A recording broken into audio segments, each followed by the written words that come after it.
مرحبا، الحمد لله رب العالمين. اليوم فقت مريضة ومفلوزة ومزكمة، فللأسف ما بيزبط إلا أروح طبيب وهو كذلك، والحمد لله على تفايد ربنا. رحت مستشفى وكتب لي أدوية، الحمد لله.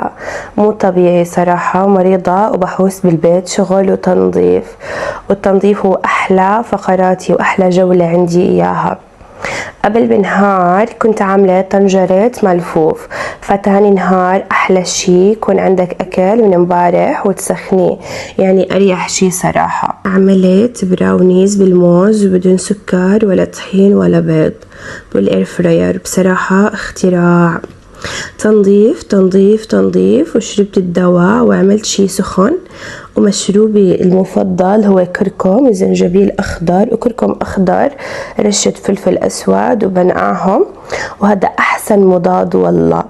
وكمان البابونج كتير جيد، يعني أنا حكيت للطبيب إنه ما يكتب لي مضاد لأنه أنا كتير بتأثر منه. والمساء أجت عندي جارتي الأردنية وطلعنا على السطح، والحمد لله رب العالمين، وإن هذا لرزقنا ما له من نفاد.